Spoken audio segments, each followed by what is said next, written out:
Welcome back to my channel Bangabangla lifestyle. আমার চ্যানেলের সব বন্ধুদের স্বাগত। আমার চ্যানেলের সব বন্ধুদের সবাই খুব ভালো আছো, আমিও ভালো আছি।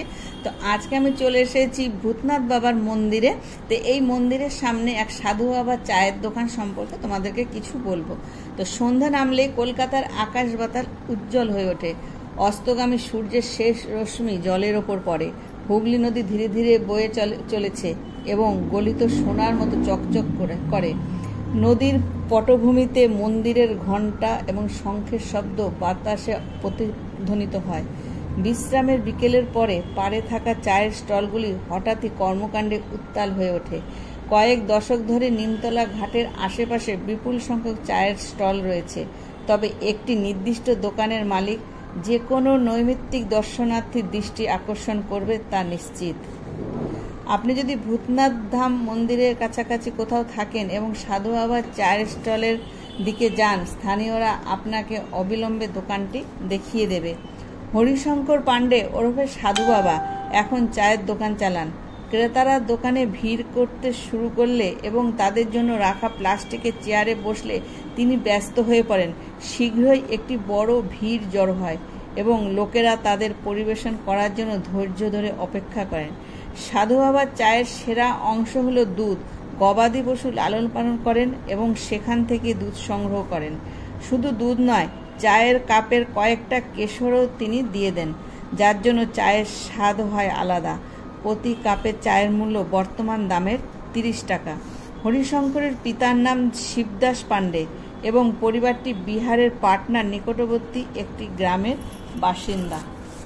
শিবদাস চাকরির সন্ধানে কলকাতায় চলে আসেন। বিহার উড়িষ্যার বিপুল সংখ্যক লোক চাকরি এবং একটি উন্নত জীবনযাপনের সন্ধানে শহরে ভিড় করত।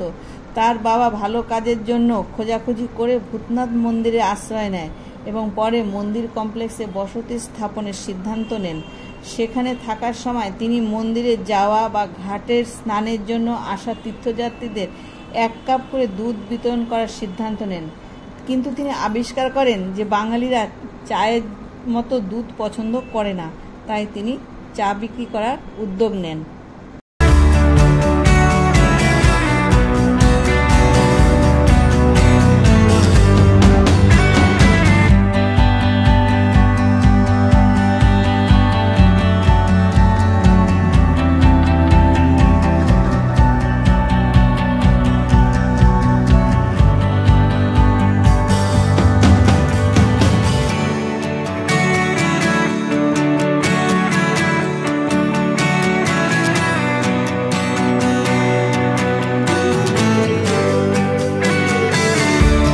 দোকানে এখন যে ছেলেটি বসে আছে ওই হলো সাধু বাবার ছেলে। সাধু বাবা, এই যে সাধু বাবা উনি এসেছেন, উনি কিন্তু বিকেল 5টার পর থেকে চায়ের দোকানে বসেন।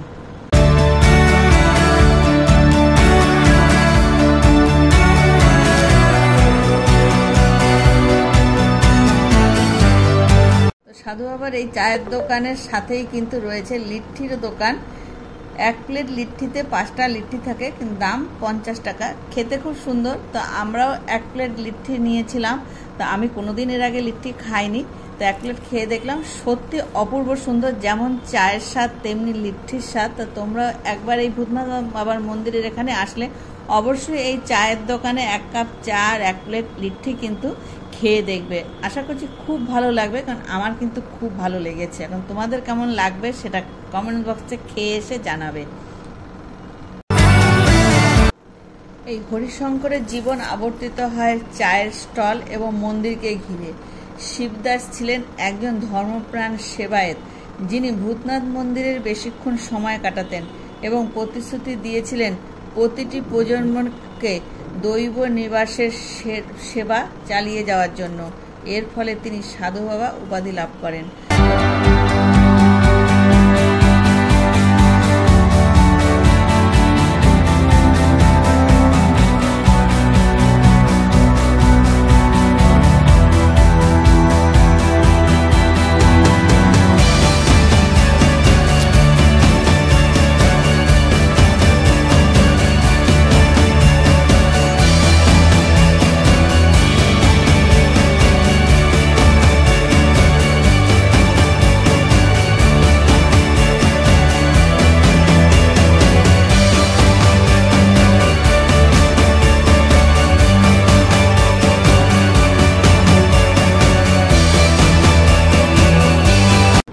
মতন এই সাধু বাবার চায়ের দোকানের ভিডিওটা আমি শেষ করছি। তো তোমাদের যদি ভালো লেগে থাকে একটা ছোট্ট লাইক করে দিও, আর কমেন্ট বক্সে জানিও যে কেমন হয়েছে। আর আমার নতুন বন্ধু যারা আমার এই ভিডিওটা এখন দেখছো, আমার চ্যানেলটা এখনও সাবস্ক্রাইব করোনি, তারা তাড়াতাড়ি সাবস্ক্রাইব করে দিও, আর পাশে থাকা বেল বাজিয়ে দিয়ে অল করে দিও, যাতে সবার আগে আমার সব ভ্রমণের ভিডিও তোমাদের কাছে পৌঁছিয়ে যায়। আজকের মতো টাটা।